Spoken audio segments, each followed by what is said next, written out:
Hello, this is Kathy Beatty with Divorce Support Anonymous. I'm really excited to have you with us today because you are in for a treat.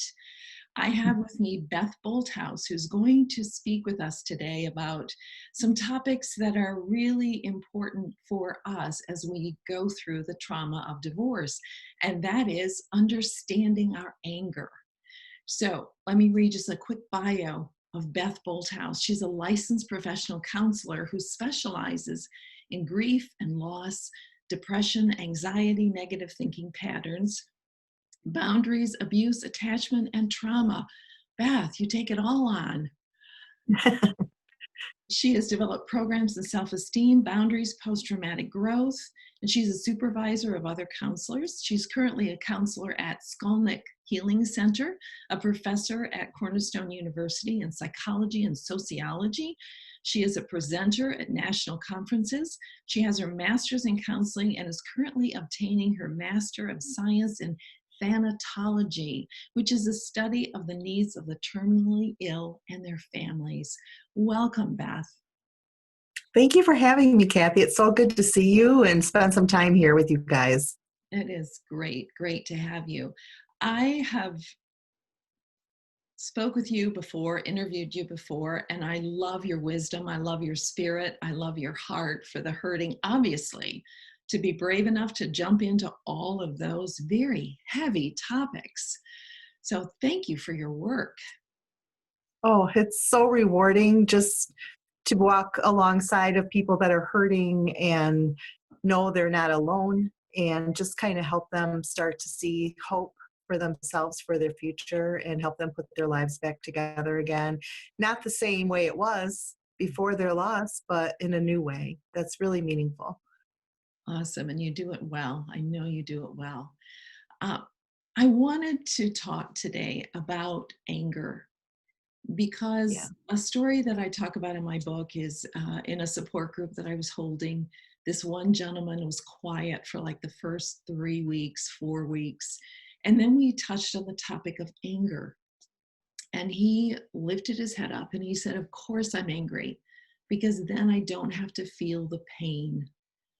And that Right. showed me so many years ago that there is a direct correlation between our anger and our pain. And I think it's really beneficial if we can learn to identify where the pain is in our anger so we can get through it. Am I on the right track here? Yes, absolutely. Anger is a big piece of pain, of course, and grief. I talk about grief a lot in relationship to divorce, especially when you and I talk, because divorce is another loss. It's a huge loss. I've been through it myself. It changes everything about our lives. It changes us. And the grief is really real. And sometimes it's not acknowledged by the people. And there's a lot of things that take place that, at least in my divorce situation, I was very angry about. And you feel like you don't have any control. And anger kind of gives you a little bit of a sense of control, I think. I don't like feeling hurt. I feel too vulnerable, feeling hurt and pain and all those other emotions. So anger seems to be something strong that I can connect with. And it's a normal part of the grief journey too. It's just one of the many, many emotions that we feel. And it can become the most prominent emotion if we're not careful. And some people think that they are totally opposite, and yet they're not, correct? Grief and anger, you mean? Hmm. Yeah, no, they're very much intertwined. Anger is a normal part of grief. Now, not everyone who's grieving feels anger intensely. Some people feel a little bit. Some people will tell me that they don't really feel it at all. Sometimes they'll feel it much, much later. It's just one of many emotions that we can feel when we're grieving. It's, if you think of grief as kind of an umbrella over all of our feelings, and then anger is one of those feelings, but it definitely is a very powerful and strong emotion. And it can start to take over our lives if we're not careful. So, is it necessary for us to recognize that our anger actually is grief, or should we just allow that anger to be there and not question it? Well, it's important to acknowledge it. It's important to identify it. The tendency is to just allow the anger to guide us or take over. Maybe that it feels motivating. I'm angry, so therefore I'm going to make sure my attorney does this, this, and this, or I'm angry, so I'm going to make sure I tell my ex this, this, and this. Mhm. And we can start to let it almost become the motivator. And what's important about anger is, first of all, we need to acknowledge it, like we need to acknowledge all of our other emotions. Mhm. And a lot of times people don't do that. The anger feels overwhelming, it feels frightening. Um, and it's painful to start to acknowledge the anger, because once you start to acknowledge how angry you are, at some point you get to the point where, okay, I'm angry, but what else am I feeling? And then some of those other emotions that the anger is masking start to come to the forefront. Mhm. And that's when we start to feel more grief, I guess you could say, because the sadness is there, the hurt, maybe the jealousy, the feeling cheated, all those other emotions that are really at the core of our heart being broken. And so acknowledging the anger is really important. And not only just because of acknowledging it, but also it allows us to then start to take control over it a little bit and start to identify, okay, am I doing this because I'm angry, or am I doing this because it really is a helpful or productive thing to do? Mhm. A lot of times when we use anger and react out of anger, it backfires on us. And think too, if I'm allowing anger to control me, that's going to start to come out in other ways that I'm not even intending toward the people that I really love, because anger, the um, I'm trying to think of the word here. The whole part of my life becomes all about anger. It becomes all about um, doing things from anger because I feel there's been no justice, or I feel like things have not been fair, or whatever it is. And that can start to filter into other areas of our life. And then we end up hurting people we don't want to hurt. Mm. And we hurt ourselves, really. Yeah. How do we find that pain that is in our grief and articulate it? Well, one thing I like to have my clients do is make a list of all their emotions. You can go online and look up a feeling word list, or you can just start every day. Just get up in the morning. Okay, what am I feeling today? Or I'll use like a feeling word list for them to throughout the day or at the end of the day circle the different emotions that they felt, and start to identify, if anger is there, what else is there besides the anger? Mhm. And so acknowledging it in that way. And then starting to process on paper. The thing about journaling is it gives me a way to release my feelings without hurting other people. And, the whole point of a journal and keeping a journal is it's a private thing just for us, Mhm. and no one else has to see it. And a lot of times, we need to vent, and people either get tired of us venting or they just aren't safe to vent to. And things happen where you confide in someone, but then they end up sharing a little bit of it maybe with your ex, or your boyfriend or whoever, and then that ends up backfiring on you. So journaling can be a really safe way to vent. You can say anything in a journal. You can swear up and down, you can scream in your journal, you can just cry through your journal. Writing letters to the person or the situation that you're angry about is really helpful. And as you release that more, it actually starts to help the anger to not have so much control over you. And I know, I love that you say that, and you and I know the value of that, but there are so many people out there saying, I just don't journal. And to them, I always say, then make a list, because it can Yeah. feel less intimidating instead of, well, I have to write out my feelings, and they don't know how to do that. Especially a lot of men don't know how or feel comfortable Mm. expressing that. But I say, if you can't journal it out in full sentences, then just make a Mhm. list and Yes, start. journaling can be anything. It Mhm. doesn't have to be a written paragraph. It can be a list. Journaling can also be, um, you know, this might sound kind of crazy, but take a picture of your spouse or your ex or whoever it is you're angry at, the attorney, the situation, whatever it is. Take a picture of it, put it on the wall, and then use sticky notes and just start writing all the feelings that you have about that and sticking them around that picture and allowing yourself to express it that way. That could be another form of journaling. That it's just the whole point is to release what's inside, because if we don't, it becomes a pressure cooker and we just shove everything down, and then it does come out in ways we don't intend. Mhm. That is so true. And I know that there are people listening who say, yeah, that's a really good idea, but they won't do it. And Yeah. yet, you and I both believe, and we've seen the results of good journaling, of people being able to articulate and write it down. So I love I that. want to say, I want to say too, journaling doesn't have to be every day. Mhm. It can just be a 5 minute, bullet point list. It doesn't have to be really involved. And I think if you will just try it once, I think you'll find it helps. You may cry, and sometimes people don't want to journal because they don't want to cry, Mhm. or you might be afraid of what will come out. Sometimes when we journal and the anger is so much, it feels like, oh my gosh, now I'm even more angry, Mm. and that's a normal thing too. So then journal about that, write about that. I am so much more angry now, and this is how else I'm feeling, you know, and just as a way of releasing some of that. Mhm. If you have so much anger that it just feels like it continues to explode or implode more, then I would encourage you to get with a counselor and process it a little bit differently. Yeah. There's lots of different tools that can be used. Um, and sometimes channeling your anger, a lot of times people find it helpful to, clean their house or go out for a run or do active things, physical things as a release as well. Mhm. Yeah. Yeah. Great words. So once you've found that pain, you've identified it, what are the steps we can use to process through it and help ourselves out of this anger? Well, a lot of it is just acknowledging it and identifying what are the hurts below it. Mhm. If you think of anger as a mask, kind of like here's Halloween time right now. And when you remove the mask, what's underneath that? And there may be other masks. Mhm. It reminds me, there's a children's poster, and I can't think of the company that does it, but they have all these faces that have different feelings.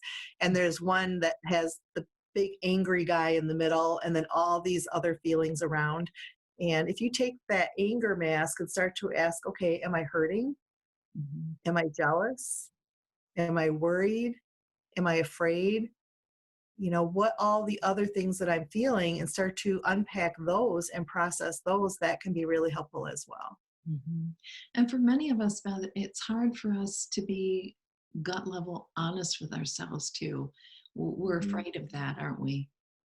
Yeah, we can be because, we don't want to think of ourselves. And I think another piece of this is shame. Yeah. We can feel ashamed of our anger. Mhm. And, we don't have to be that way. We can give ourselves permission to feel, even if we feel shame with it. It's not wrong to feel it.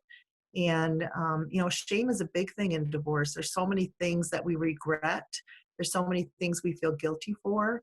And yet, really identifying what the difference is between true guilt and false guilt can be important. True guilt is when we actually do something harmful to someone else. Mhm. But false guilt is everything else, all the regrets, all the, I wish it had been different. I wish we could have done something else. I wish we could have gotten along better. All those regrets Mhm. are not true guilt. But they can feel like guilt, and letting those things weigh us down, and then taking us into a self blame and self shame. So, a lot of this process is cognitive. What are the true things we're going to tell ourselves about ourselves and about the situation? Mhm. Especially in relationships, it always takes two people. You know, um, One person may be really hurtful, but then the other person maybe doesn't have the boundaries that's saying, no, don't do that to me. Or we're afraid, kind of, both people are afraid. Both people are operating out of shame in many ways. So identifying all those things can be empowering, just acknowledging them and then deciding, what am I going to tell myself? Mhm. What is one truthful thing I can say about me? you know um, Maybe it's that I entered this marriage with good intention, or I never planned to divorce, or I really did love my husband or my wife, Mhm. or whatever those truthful statements might be. They sound simple, but it can be really helpful because it starts to stabilize some of those unhealthy thought patterns. Yeah. I love it. I love it. Very valuable. And it speaks to, it is a process, and it speaks to the need Mhm. to seek out a counselor such as yourself or a support group so that you can begin that process. It is hard work. but Mhm. you've got to start. You really don't have a choice, because if you don't, which leads to my next question, what does continuing to be angry do to us physically, emotionally, and spiritually? Well, think about a lot of times when people hold all that stuff in, it takes a toll physically. You Mhm. can start to become ill. You can start to develop chronic colds or um, heart disease or cancer or all kinds of different health symptoms that come about as a result of not dealing with the anger or even especially with the grief. I'll just call it grief in general because grief has so many layers and anger is one of them. And Mhm. so whenever we hold things in our body is like, wait a minute here. um, what am I going to do with this? Oh, I know. I can get sick. And sometimes we get sick because we have to take care of ourselves and we haven't been. Mhm. One thing I've noticed recently, it's not really about any kind of relationship issue, but I had lost my dad in August.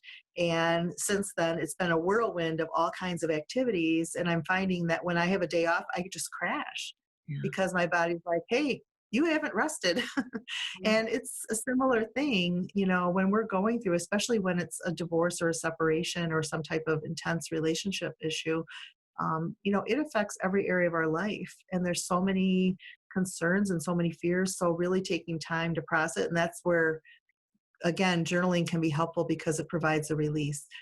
Think about mentally how much we obsess about the situation. We have start to obsess. We play scenarios over in our mind. Maybe we imagine how we're going to tell that person off this time, Mm. and they start to rent space in our head. And that's all we think about. And we lose what's really good in our lives, and we start to allow them to become the person that's controlling us. And I don't even think we realize it um, that much until it's too late sometimes. So, another thing you can do for that is just take time every morning, make a list of things you're grateful for that day. Allow your day to start in a positive way. It doesn't mean your situation's different, but Mhm. there's always some good every day. Mhm. And emotionally, relationally, we can react irritably to kids, to our pets, to our friends, and not even mean to be that way. It's just the grief, it's the anger, it's all that stuff coming out because we're not dealing with it. Because we're not dealing with that. I think that is such an important way to end that sentence, because we're not dealing with it. And we can Yeah. avoid it for only so long. Our body's going to catch up with it. Our emotions are going to catch up with it. And certainly our spiritual, that heaviness, we were never meant to carry that around with us. And we need to release that. So, Well, I think another piece too is when you start to dwell on anger in one way or another, mhm, or I'll even make it broader, unhealthy emotions or negative emotions that are part of the grief. When we start to dwell on it and not deal with it, that becomes the filter that we start to see life through. It mm, becomes the filter that we see other relationships through. It becomes the filter we see God through. mm, We start to blame God. We start to, blame other people and take things out on other people. So that's an important, part of this as well. What do I want my filter to be? You know, we always have a choice, and it's hard because especially when something doesn't feel fair, and that is a really hard thing then to feel like I can choose something positive in the midst of everything being unfair. But it is possible to do that. And starting a gratitude list every morning helps me to keep my perspective in a way, doesn't take everything away at all. It mm, doesn't change my situation, but it allows me to choose what I'm going to think on, at least for those moments. yeah. I love that. And I always ask the question when we deal in the support groups on anger. I say, do you know of any angry people that you like to be around? And Right. Yeah. nobody does. We Actually, don't. no. We avoid them. Yeah, we do. We absolutely Yeah. do. We So, don't need their drama, and they don't need our drama either. Now, obviously, there are those few people that we can confide in, and that's good because they're really here for us. But for the most part, other people, it's hard because we don't want to fake it because we have so much intense feeling. And yet, sometimes in different situations, you do have to put everything aside so you can focus, like at work right. or, when you're interacting with your children or things like that. Hmm. Hmm. and how much better of an employee and a parent you will be when you deal with those issues instead of avoiding Mhm. them or thinking, I've got to be the tough soldier here, and anger Mhm. is acceptable, but being vulnerable and in pain is not. How important it is that you find that counselor to process through this, and the value of just hearing yourself talk through it. Which, could you speak to that, Beth, of how valuable is it for me to speak through, to talk about my anger for my mental health? It's huge. It's so important. And to do it with someone that's not going to judge you, that's Mhm. just going to receive it. Not going to try and fix you, not going to tell you to not feel angry, just to lay it all out there. That can be so cathartic just to have it be received and accepted because it is legitimate. And that's what you need is someone that's going to take it and say, you know what, it's legitimate and Mhm. it's okay to express it and it's important to express it. Yeah. And another part of this too is a lot of times the anger is still there. We don't know what to do with it because we feel like we don't know how to have proper boundaries and appropriate boundaries in response to things that are making us angry.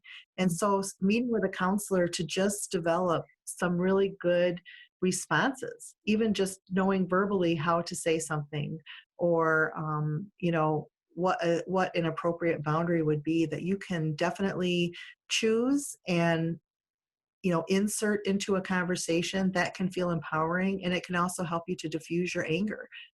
A lot of things that happen to us that are hurting us so much, that person has not done it because of us. It's happening because of what's in them that's broken. Yeah. Um, Whatever that meanness or that hurtfulness or whatever it is we're experiencing, it's coming from them. And we have to stop inserting it into ourselves like, oh, that's the truth. I'm really like that. Maybe they're calling you names, or maybe they're trying to make things difficult, and to start to see yourselves for who you really are as someone wonderful and valuable who God created. And Yeah. you're not perfect. Nobody's perfect. I'm certainly not perfect, but that we can also start to say the truth of who we are and let them have their stuff Yeah. and not take it in and absorb it. So true. On Facebook Live today, I'm talking about emotional abuse, and that ties in with that. And so many times Yeah. in my groups, when I say this may have nothing to do with you, they kind of look at me like a deer in headlights. It's like, Yeah. I never thought about that. So Yeah. we take so much of that in, and boundaries again. So many times we see the need for boundaries. We show people how to treat us, and Hmm. yeah, so such good stuff.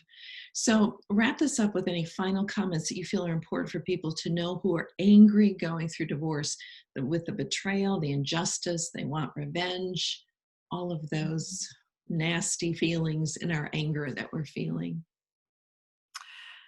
Oh man, there's a lot of things that come to mind. I think one thing um, is, what are your expectations?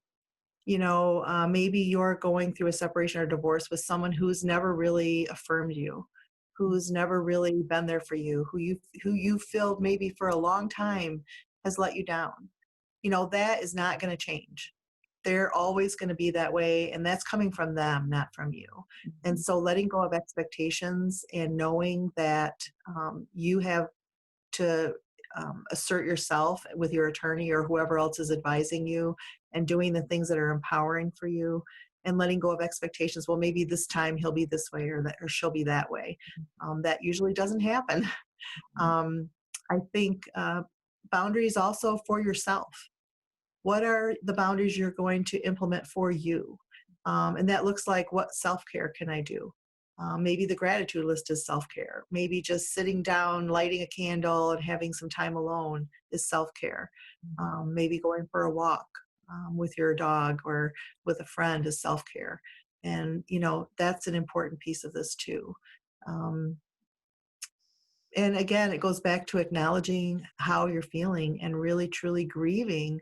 This Mhm. is the end of something that you committed to, that you invested in, and you feel very let down and hurt. And allowing yourself to have those feelings because they do matter and they are real and they're not wrong. and letting yourself cry, letting yourself hurt, and giving yourself times, safe times and safe places to release them. Mhm. That's an important piece of this too. And that's true also for those people who left the marriage, Yes. not just the Yes. ones who were left. Correct. So, Yeah, because their lives are different too. mhm, And it's hard to have compassion on the person that's hurting us. Um, but it's important to really look at it in terms of a forgiveness factor. mhm, It's hard to forgive, and it may take years to forgive, but to not shut that down so that we're able to be open to it at some point. That person that we love that has left us for whatever reason, they have their own wounds too, mhm. and that's what's driving a lot of the stuff that you're experiencing from them. Um, you did not create their problem. That problem came into the marriage with them. Mhm. And at some point down the road, when the intensity and the divorce is over, and you're able to really start, and it may take years. So don't think I'm saying to do this right away at all, but it can take years to really fully work through a lot of the hurt so that you start to feel more confident within yourself. And then to start to look at how can I forgive this person and let that go, because they're still accountable for their choices. They're still accountable for their wounds, Mhm. but we're not responsible for those. And forgiving that, all of that releases us. And it really does help with the anger as well to become less intense and diffuse it more. Yeah, and dealing with the things that we can control and letting go of Yeah, those things that we can't, exactly. keeps us sane. That's exactly right. And you speak to this, and it makes me pause and say how important this is that we deal with this now, because you mentioned about the next relationship or that relationship. If we don't deal with this, the boundaries, the anger, the forgiveness, then we go into the next relationship and cause all kinds of complications. Would you want care to? Um, Yeah, we do. We bring our pain into the next relationship. And you know what? That person's not going to fix our pain. mm, I think a lot of times we are hurting so much, we just want someone to make us feel better, and no one can. It has to come from within ourselves. And if you're have a spiritual belief that comes from within yourselves along with God, mm, and the more that we can really work on things ourselves. And the other component of this is understanding, okay, what are the patterns in my life, the negative patterns that brought me into the relationship with that person that I'm now so hurt from, mhm, and really do a self exploration.